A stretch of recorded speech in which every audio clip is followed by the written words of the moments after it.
Hi കൂട്ടുകാരെ, പുതിയൊരു വീഡിയോയിലേക്ക് എല്ലാവർക്കും സ്വാഗതം. അങ്ങനെ വിനയൻ ചിരുവിനോട് വന്നിട്ട് പറയാണ്, മോനെ ഈ അച്ഛൻ പോവുകയാണ് കേട്ടോ. ചിരു, എൻ്റെ കുഞ്ഞിൻ്റെ നൂലുകെട്ടിന് ഞാൻ അമ്മയും അമ്മാവനെയും ഇങ്ങോട്ടൊക്കെ പറഞ്ഞു വിടാം, അപ്പോൾ അതിനനുസരിച്ച് കാര്യങ്ങളൊക്കെ നീക്കാം കേട്ടോ എന്നൊക്കെ പറഞ്ഞിട്ട് വിനയൻ അവിടെ നിന്ന് പോവുകയാണ് കേട്ടോ.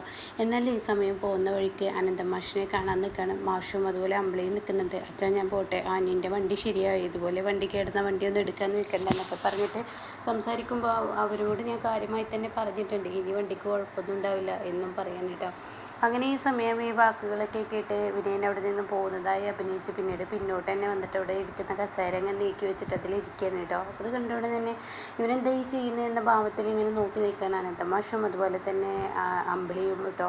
അങ്ങനെ മാഷ് ഇങ്ങനെ നോക്കി നിൽക്കുക വിനയം പറയണം, അതെ അമ്പിളി ചേച്ചി രഘുവേട്ടനെ ഞാനൊന്ന് പോയി കാണുന്നുണ്ട്, അതിൻ്റെ ആവശ്യത്താ എന്ന് മാഷ് ചോദിക്കുകയാണ്. അല്ല രഘുവേട്ടനും അമ്പിളി ചേച്ചി എന്നീ പ്രശ്നം ഇങ്ങനെ കൊണ്ടുവന്നാൽ മതിയോ? അതിന് രഘുവിനല്ലല്ലോ പ്രശ്നം, അമ്പിളിക്കല്ലേ പ്രശ്നം, അമ്പിളിയല്ലേ കാണേണ്ടത്. ഇനി അത് കേട്ടോടെ തന്നെ അമ്പിളിക്ക് അത്ര വലിയ ഇതൊന്നും ഇല്ല കേട്ടോ. അല്ല അതൊക്കെ പറഞ്ഞത് ശരി തന്നെയാണ്, അമ്പിളി ചേച്ചിക്കാണ് പ്രശ്നം എന്ന് എനിക്കറിയാം. പക്ഷേ അമ്പിളി പെരുമാറുന്ന രഘുവേട്ടനോട് ഇങ്ങനെയൊക്കെ പെരുമാറുന്നത് രഘുവേട്ടൻ്റെ ചില രീതികൾ അമ്പിളി ചേച്ചിക്ക് പിടിക്കുന്നില്ല. അപ്പോൾ ആ രീതികളെ കുറിച്ചൊന്ന് രഘുവേട്ടന് ഞാൻ പറഞ്ഞു കൊടുക്കാനാണ്. അത് കേട്ടോടെ തന്നെ അമ്പിളി പറയണം, അത് സ്വയം മാറ്റേണ്ടതാണ്, നീ പറഞ്ഞു കൊടുത്തിട്ട് മാറ്റേണ്ട, അതിൻ്റെ ആവശ്യം എനിക്ക് എന്തായാലും ഇല്ല എന്ന് പറയും കേട്ടോ. ആ സമയം മാഷ് പറയണം, വിനയ നീ ആവശ്യമില്ലാത്ത പ്രശ്നങ്ങളിൽ ഇടപെടണ്ട.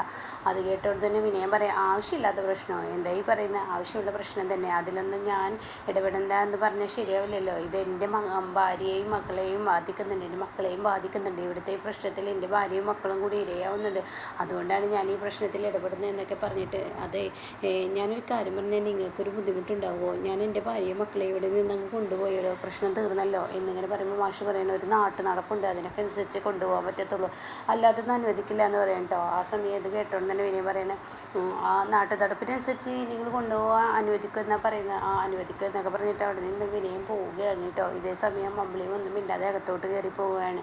പിന്നീട് കാണിക്കുന്നത് ഭാനുമ്മയാണ്. ഭാനുമ്മ അമ്പലത്തിൽ വന്നിരിക്കുകയാണ്.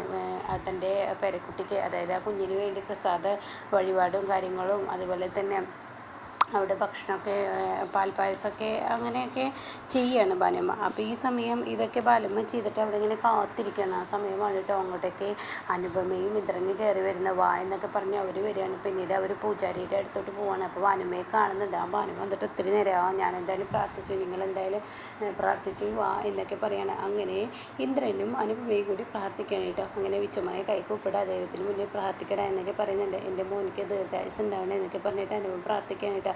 ആ സമയം ഇന്ദ്രൻ പ്രാർത്ഥിക്കുന്ന ഇതായിരിക്കും, എൻ്റെ അമ്മ നല്ലൊരു സ്വഭാവക്കാരി, അവിടെ എൻ്റെ കുഞ്ഞിനും ഭാര്യയ്ക്കും എൻ്റെ കുടുംബത്തിന് സന്തോഷം നിറയണേ എന്നൊക്കെ പറഞ്ഞ് താൻ പ്രാർത്ഥിക്കുകയാണ് കേട്ടോ. അങ്ങനെ ഈ സമയം അവരങ്ങോട്ടേക്ക് പോകുമ്പോൾ അനുപ പറയണേ, എന്തായാലും നമുക്ക് കിട്ടിയ ഈ ഭക്ഷണം ഇത് ഇവിടുത്തെ വിഷയക്കാർക്കും മറ്റുള്ളവർക്കൊക്കെ കൊടുത്താലോ, നമുക്കിത് ഇലയിലാക്കി എല്ലാവർക്കും വിളമ്പി കൊടുത്താലോ എന്നൊക്കെ പറയുമ്പോൾ, അതിന് ഈ ഭാനുമേ വിഷയക്കാർക്ക് ഇന്ദ്രേട്ടൻ്റെ കൈ വിച്ചുകൊണ്ട് കൈ കൊണ്ട് എന്തെങ്കിലും കൊടുക്കുകയും വേണം, അതും വേണം എന്നൊക്കെ പറയുമ്പോൾ ആയിക്കോട്ടെ എന്ന് പറയണം. ആ സമയമാണ് കേട്ടോ സുശീല കടയൊക്കെ ഒരു പുതപ്പൊക്കെ ഇട്ടിട്ട് ഇങ്ങനെ കയറി വരുന്നത്. ഒരു ഭിക്ഷയാചിക്കാൻ തന്നെ സുശീല വരുന്നത്. കൂടെ ആ ജ്യോത്സ്യനും അതുപോലെ തന്നെ ഒരു പയ്യനും ഉണ്ട് കേട്ടോ. അങ്ങനെ സുശീല പതിയെ ഈ ഭിക്ഷക്കാരുടെ ഇടയിലോട്ട് സ്ഥാനം പിടിക്കും. ഭിക്ഷക്കാർ പറയുന്നത്, ഇത് ഞങ്ങളുടെ സീറ്റാണ്, ഇനി ആരുടെ ഇവിടെ സ്ഥാനം പിടിക്കാൻ, ഇത് എൻ്റെ രാജ്യത്തിൽ നിന്ന് വരികയാണ് എന്നൊക്കെ പറഞ്ഞിട്ട് ഇങ്ങനെ ദേഷ്യത്തോടു കൂടി സംസാരിക്കുമ്പോൾ ഉടൻ തന്നെ സുശീല പറയുന്നത്, ഞാൻ എൻ്റെ രാജ്യത്ത് നിന്നൊന്നും വന്നതല്ല, ഞാൻ ഇവിടെയുള്ളത് തന്നെയാണ്, മര്യാദക്ക് നിൽക്കണേ എന്നൊക്കെ പറഞ്ഞ് അവർ ചൂടാവുകയാണ്. ഇല്ല ഞാൻ ഇവിടെ തന്നെ ഉള്ളതാണ് എന്നൊക്കെ പറഞ്ഞിട്ട് അവിടെ തന്നെ ഇവിടെ അടുത്ത് ഇരിക്കണം കേട്ടോ. അങ്ങനെ ഈ സമയമാണ് അങ്ങോട്ടേക്ക് ഇങ്ങനെ വരുന്നത്. അപ്പോൾ ഈ വിഷയക്കാരിൽ ഒരാൾ പറയുന്നുണ്ട്, ഈശ്വര അവർ കൊണ്ടുവരുന്നത് പാൽപ്പായസമായിരിക്കണേ എന്നൊക്കെ ഇങ്ങനെ പറഞ്ഞ് പ്രാർത്ഥിക്കുന്ന സമയത്താണ് കേട്ടോ അനുപമയും ഇന്ദ്രനൊക്കെ വരുന്നത്. അങ്ങനെ സുശീലയാണെങ്കിൽ ഈശ്വര തേടിയ വെള്ളി തന്നെ കാലം ചുറ്റിയിരിക്കുന്നു, എന്തായാലും നല്ല മുഹൂർത്തടാടി ഈ സമയം തന്നെ ഇവിടെ വന്നല്ലോ എന്ന് സുശീല ചിന്തിക്കുന്നുണ്ട്. ഇതേ സമയം ജോത്സ്യം പറയുന്നത്, ഞാൻ ഈ പറയുന്നത് പോലെ നീ ചെയ്തോ, എന്തായാലും ഒരു വീഡിയോ എടുത്തോ, വീഡിയോ എടുക്കുമ്പോൾ ഈ അമ്പലം ചുറ്റിക്കറങ്ങി എടുക്കുന്നതായി തോന്നുന്നത്, ഇവിടെ തന്നെ ആയി എടുക്കുന്നതായി തോന്നരുത്, അങ്ങനത്തെ രീതിയിലായിരിക്കണം ഫോട്ടോ വീഡിയോ ഒക്കെ വരേണ്ടത്, കാരണം അങ്ങനെ ആയിരിക്കണം എന്നൊക്കെ പറഞ്ഞിട്ട് ആ പയ്യനെ ഉപദേശിക്കുകയാണ് കേട്ടോ. അപ്പോൾ ആ സമയമാണ് ജോത്സ്യനും ഈ ഇന്ദ്രനെ കാണുന്നത് കേട്ടോ. ഈശ്വര എന്തായാലും ഇന്നിപ്പോൾ എന്തായാലും ഈ വീഡിയോ വൈറലാകാൻ വേറൊന്നും വേണ്ട, മക്കൾ തന്നെ അമ്മയുടെ പിന്നിലോട്ട് എത്തുന്നുണ്ടല്ലോ, അമ്മയും മക്കളും തമ്മിൽ ക്ഷയാചിക്കുന്ന കണ്ട തീർച്ചയായും നാട്ടുകാർ ഈ വീഡിയോ വൈറലാക്കിക്കോളൂ എന്നൊക്കെ പറഞ്ഞിട്ട് ജോത്സ്യനും അവരുടെ അരികിലോട്ട് വരുന്നുണ്ട് കേട്ടോ.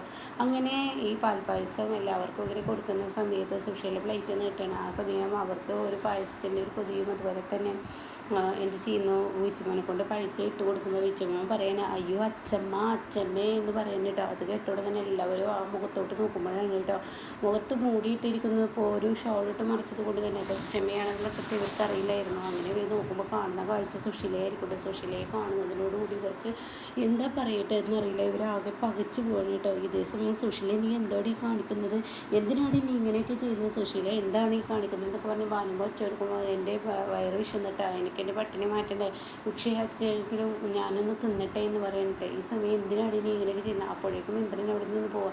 അപ്പോൾ ഈ സമയം ഇന്ദ്രൻ അവിടെ നിന്ന് പോകുമ്പോൾ അനുപമയും ഇന്ദ്രൻ്റെ കൂടെ പോവുകയാണ് കേട്ടോ. അങ്ങനെ അനുപമയും ഇന്ദ്രൻ്റെ കൂടെ പോകുമ്പോൾ ഉടൻ തന്നെ ഭാനുമ്മ ആകെ പകച്ചു പോവാണ്. എന്തിനാണ് സുശീല നീ നിൻ്റെ മക്കളെ മാനം കെടുത്താനായി ഇറങ്ങിയിരിക്കുന്നത്, അതിന് മാത്രം നിൻ്റെ മക്കൾ എന്ത് തെറ്റാണ് സുശീല ചെയ്തത്, ഇങ്ങനെയൊന്നും ഒരാളോട് ചെയ്യാൻ പാടില്ല സുശീല, എന്തിനാണ് നീ ഇങ്ങനെയൊക്കെ ഓരോന്നും ചെയ്ത് കൂട്ടുന്നത്, എന്തിനു വേണ്ടിയാണ് എന്നൊക്കെ പറഞ്ഞ് ഭാനുമ്മ ഒച്ചയെടുക്കുമ്പോൾ ഞാൻ വയറ് വിഷന്നിട്ടാണ് ഇതൊക്കെ ചെയ്യുന്നത്. അപ്പോഴേക്കും അങ്ങോട്ടേക്ക് ജോത്സ്യം കയറി വരാൻ കേട്ടോ.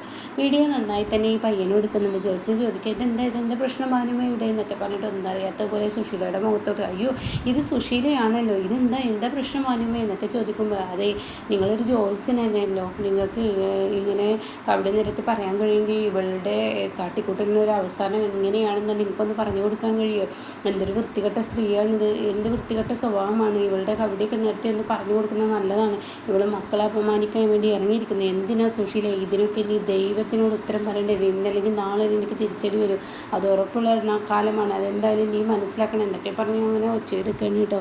ആ സമയമാണെങ്കിലോ ഈ വാക്കുകൾ അങ്ങ് കേൾക്കുമ്പോൾ ഉടൻ തന്നെ ജോത്സ്യം ഇങ്ങനെ ആകെ പകച്ചു പോകണം കേട്ടോ. എന്നാൽ ഈ സമയം വീഡിയോ എടുക്കടാ എന്ന് പറയുന്നത് അപ്പോഴേക്കും അനുമക്ക് ദേഷ്യം പിടിക്കണേ. എടാ നിൻ്റെയുള്ള കുടുംബത്തിൽ നിൻ്റെ അമ്മയും പെങ്ങളുമാണ് ഇങ്ങനെയൊക്കെയുള്ള ഓരോ കാട്ടിക്കൂട്ടൽ കാട്ടുന്നത്, നീ വീഡിയോ എടുക്കടാ, നിൻ്റെ അമ്മയും പെങ്ങളെയൊക്കെ വിറ്റിട്ട് നീ പൈസ ഇടാക്കൂടാ, എടാ ഇങ്ങനെ മൊബൈൽ താങ്ങി പിടിച്ച് വരുമ്പോൾ നീ ചിന്തിക്കണടാ, എവിടെ എന്ത് പ്രശ്നം ഉണ്ടായാലും ഇങ്ങനെ ഒരു മൊബൈലും പിടിച്ച് താങ്ങി വരല് കൂടുതലാണ് ജനങ്ങൾക്ക്, നിൻ്റെയൊക്കെ കുടുംബത്തിലാണെങ്കിൽ നീ അനുവദിക്കടാ എന്നൊക്കെ പറഞ്ഞിട്ട് ഒച്ചയെടുക്കണം കേട്ടോ ഭാനുമ്മ.